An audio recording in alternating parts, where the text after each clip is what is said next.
Bonjour, bon matin, il est 10h46. Donc, parce que tu sais, hier, j'ai fait une vidéo, mais peut-être qu'elle est sur Facebook, qu'elle n'est pas sur YouTube. Hier, j'ai fait une vidéo pour expliquer, c'est le même principe que le Père Noël.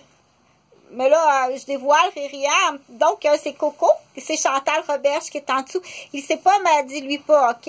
Parce que, effectivement, en partant de chez lui, ça fait longtemps... Mais il ne sait pas parce qu'on ne s'est jamais revu ni jamais parlé. Donc, en partant de chez lui, moi, de Saint-Rémy, on ne s'est jamais revu. Donc, ça fait longtemps, mais je ne suis pas capable de rejoindre. De toute façon, j'ai été très longtemps hospitalisée suite à ça. Donc, je cherche, c'est qui? Parce que là, ça fait très longtemps que j'essaie de faire poursuite. Donc, oui, il est classé comme le premier responsable, Louis Charbonneau. Et ça se peut pas qu'un homme fasse ça sans raison. Si ce n'est que c'est un jobber, il y a quelque chose, je dois être parce que je le connais pas du tout. Je le connais pas. Ça doit être en lien avec mon travail d'infirmière. Je vois rien d'autre comme solution. Pas solution, comme réponse. Ça doit être quelqu'un qui panique sur un dossier à l'hôpital Maisonneuve-Rosemont où j'étais infirmière, ça fait longtemps. Donc, qui sont les enfants de Louis Charbonneau? Je les ai jamais vus. Une chose est sûre, ça ressemble beaucoup à un jobber qu'on appelle un contrat de démolition humaine. Pourquoi? Le pourquoi, c'est là. Mais je veux pas savoir pourquoi. Là, c'est juste les dommages qu'il faut vérifier, les dommages et le plan utilisé. Donc, ça ressemble beaucoup au plan utilisé je venais tout juste de déménager, donc le transport des meubles, des boîtes, transporter des bébés parce que c'était rendu que c'était plus, elle marche pas, non. Donc, c'est des bébés. Je suis moi-même infirmière, là, fait que c'est facile pour moi de m'occuper de ça. Donc, ça ressemble beaucoup à une montée aussi parce que je veux pas que ça arrive à d'autres personnes. Il sait très bien que tu as les bras fatigués comme ça se peut pas pour plusieurs raisons. Donc, on dit la blessure au niveau de la nuque. Donc, ça, c'est dans un coffre d'outils. Un coffre d'outils de féminicide. Donc, c'est peut-être tout simplement un vieux maniaque qui a un coffre d'outils de féminicide, puis tu vas finir ce jobber-là. Donc, il y avait la nuque de l'infirmière. Donc, je sais qu'il y a aussi le coffre d'outils du professeur à l'école, bien entendu. Hein, c'est son coude de professeur de sa craie de tableau.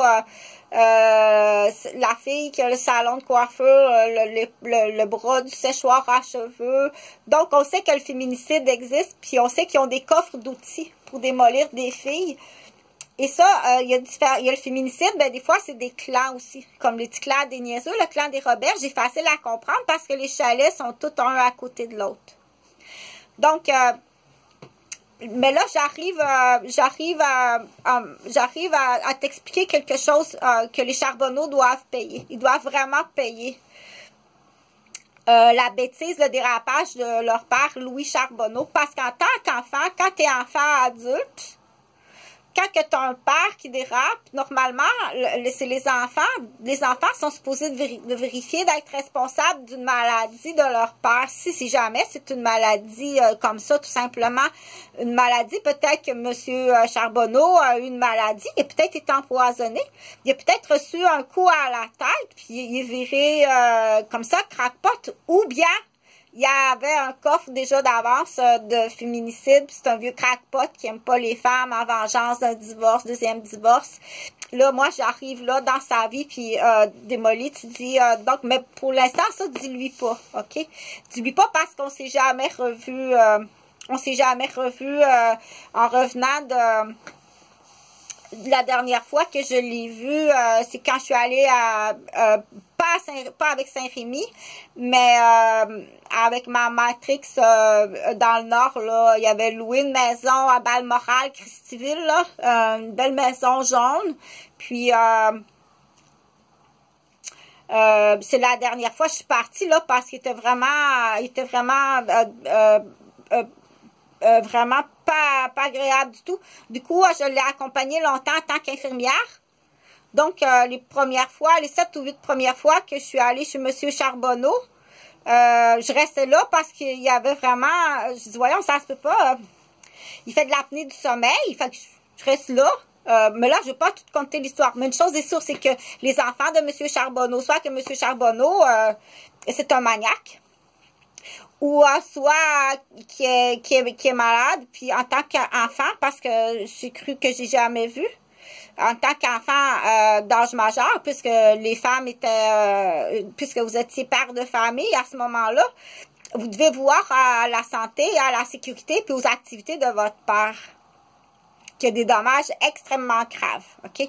Sur moi, sur ma personne, à l'époque, sur mes enfants, Jonathan et Jean-Frédéric, sur ma profession, mon entreprise. Très grave, extrêmement grave. Il fallait surveiller votre père. OK? Je suis pas capable de rejoindre M. Charbonneau. Puis là, je ne sais pas si M. Charbonneau, c'est un maniaque. Il y a vraiment des comportements de maniaque. Comme ça, là, c'est un maniaque.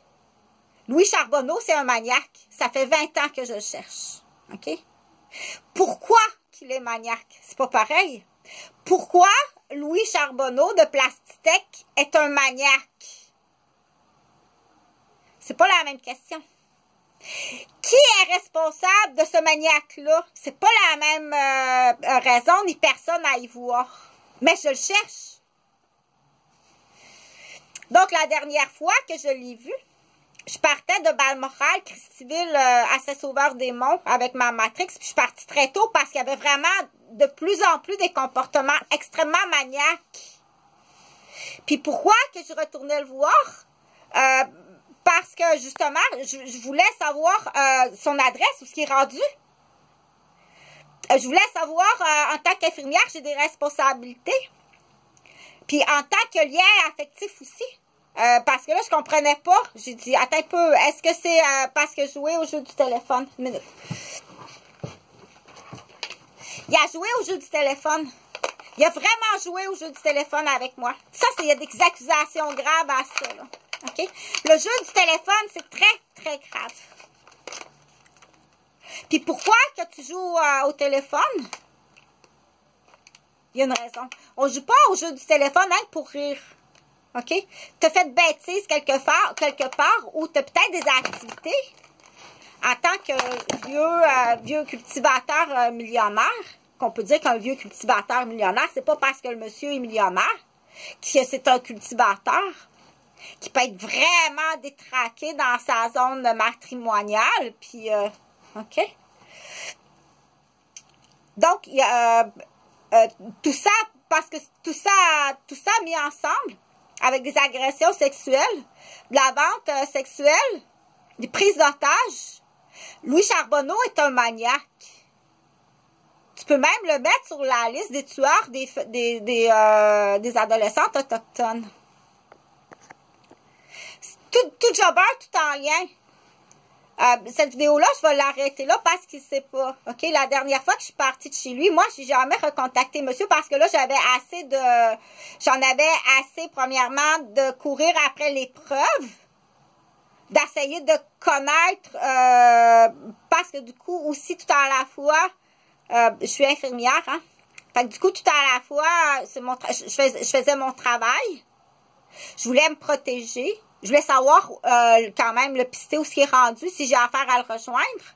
Puis du coup, qu'est-ce qui arrive? Je veux le soigner s'il est malade. Parce que quand on dit Louis Charbonneau est un maniaque, puis tu es infirmière. Oui, c'est ça. Je le déclaré. Ça fait 20 ans que je le déclare. Louis Charbonneau, c'est un maniaque. Selon moi. Mais ma prise... Mais après ça, je le dis au docteur, c'est un maniaque.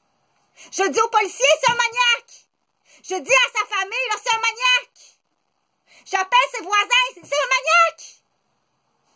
Mais pourquoi elle est maniaque? Y a-t-il un caillot au cerveau?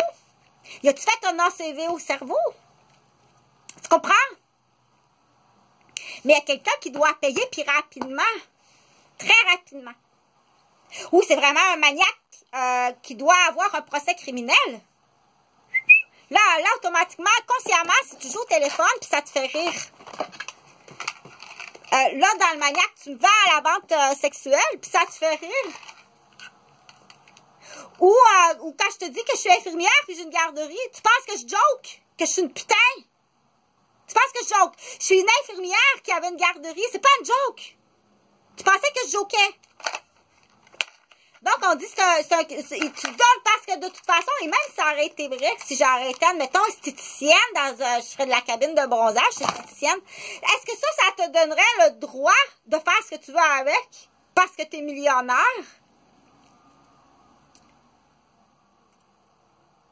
Jusqu'où ça te donne le droit dans l'homme, parce que là, je connais l'homme, que ça te donne le droit, est-ce que ça te donne le droit de temps en temps d'aller tuer une adolescente autochtone parce que ça te coûte cher ses impôts?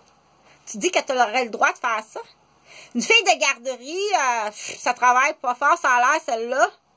Me faire manger de la merde sur le bout de ta queue.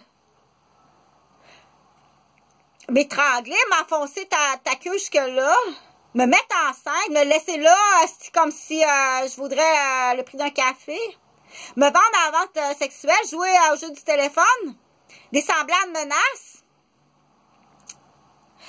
Des plans pour m'accidenter accidentellement qui fait vraiment partie du maniaque. T'es un maniaque.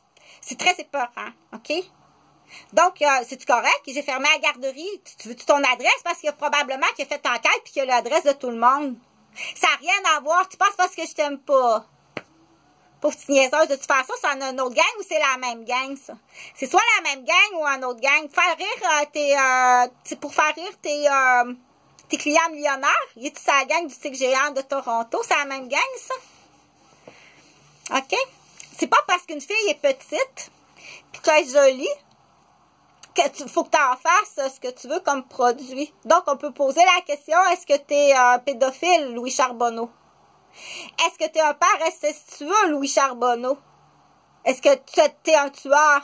Quand tu vas en voyage, est-ce que tu as aussi... Est-ce que tu as déjà tué une adolescente autochtone? As-tu déjà tué un adolescent mexicain que tu as engagé puis tu n'aimais pas le melon puis ça te fait du bien de te dégonner dessus? Fait que qui sont les enfants de cet homme-là? Parce que tu dois être responsable de ton père.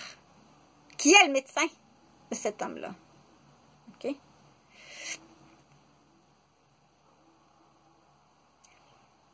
Partage, s'il te plaît.